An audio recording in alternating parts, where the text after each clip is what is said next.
Bom dia, gente. Hoje é o nosso segundo e último dia aqui em Hiroshima. Hoje vai ser um dia mais pra gente conhecer a cidade, já que ontem a gente estava na ilha, então a gente não conheceu quase nada aqui. Então bora lá ver o que tem aqui em Hiroshima com a gente. O primeiro lugar que a gente vai é o Museu da Paz, que fala um pouco, né, sobre essa questão da bomba atômica, do que aconteceu. Uma pequena pausa para explicar um pouco de uma mudança de planos que eu e a Vitória nós fizemos nesse vídeo. O que a gente queria inicialmente era mostrar tudo que nós fizemos nesse segundo dia em Hiroshima. Mas chegando lá no Memorial da Paz e visitando o lugar e entendendo o peso, né, que aquele lugar traz por falar de uma tragédia tão grande, nós decidimos cancelar esses planos e nesse vídeo só mostrar o Memorial da Paz. E depois em outro vídeo nós vamos mostrar as outras coisas que nós fizemos nesse dia. Por conta de ser um lugar muito quieto, muito respeitoso, nós não ficamos falando lá dentro, nós só filmamos. Então tudo que eu vou mostrar agora eu vou fazer um voice over por cima para que vocês consigam entender. Mas eu espero que vocês gostem, espero que vocês curtam e entendam a mensagem que esse lugar quer passar. E agora, de volta pro vídeo.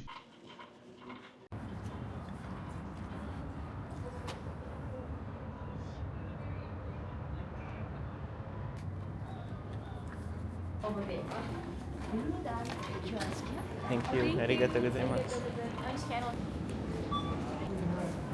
Arigatou.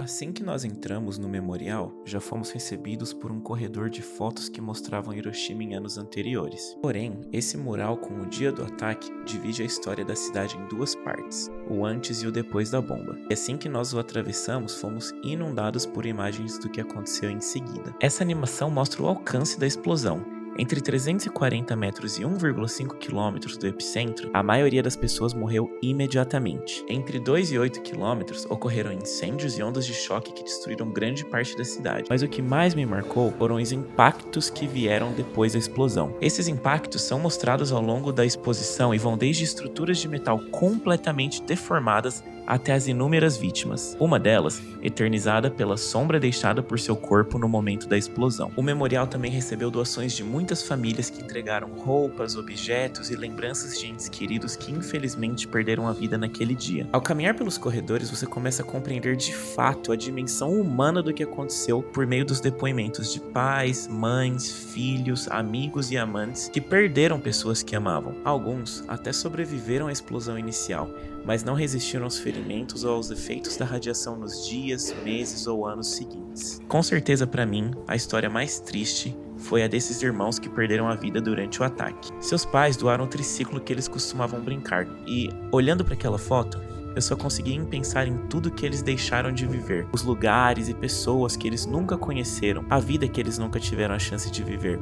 É realmente tudo muito triste. Porém, saindo do museu, nós também entendemos o tamanho da resiliência do povo japonês, que foi capaz de reconstruir a cidade e deixar um poderoso lembrete para o mundo: a Chama da Paz. Acesa desde 1964, a chama serve como um memorial para as vítimas da bomba, mas também como um compromisso com o futuro. A ideia é que a chama permanecerá acesa até que o mundo se livre de todas as armas nucleares. Essa mensagem e desejo de paz também está presente na história de uma menina, Sadako Sasaki, uma jovem que, conforme a gente descobriu no museu, tinha apenas 2 anos quando a bomba foi lançada. Ela sobreviveu ao ataque e viveu uma vida normal, mas depois de 10 anos ela contraiu leucemia devido à radiação. E no hospital ela ficou sabendo de uma lenda japonesa que dizia que, se você dobrar 1000 tsurus, você poderia ter um desejo realizado. A Sadako tentou realizar esse feito, mas infelizmente morreu antes, ao que tudo indica. Porém, seus amigos se juntaram para terminar essa missão e começaram uma campanha para criar um memorial para as crianças vítimas da bomba atômica. Hoje esse monumento contém uma estátua da Sadako e recebe visitantes do mundo inteiro. Muitos tocam o sino localizado abaixo da estátua como um símbolo do seu desejo por paz. Outros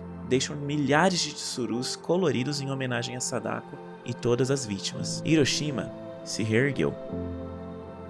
E talvez essa seja a maior lição do memorial. Mesmo depois do pior que o ser humano foi capaz de fazer, ainda existem pessoas dispostas a reconstruir, lembrar e lutar pela paz. Visitar o museu é lembrar do que o ser humano é capaz de fazer, tanto pro bem quanto pro mal. É entender que as decisões tomadas durante uma guerra afetam principalmente a vida de pessoas comuns, como a Sadako. E é desejar que histórias como essa não precisem se repetir. A gente acabou de sair do museu e a gente visitou aí esses outros lugares que vocês viram. E eu não sei, é uma experiência muito, muito pesada, né? Não é uma coisa que dá pra você ficar sorrindo e brincando, filmando alegre, tirando foto, né? Então, Eu filmei lá dentro, mas teve uma parte que eu nem filmei, que acho que foi a parte mais difícil, assim, que eram das pessoas que de fato morreram, né? Assim, depoimentos dos familiares, as últimas palavras que essas pessoas falaram.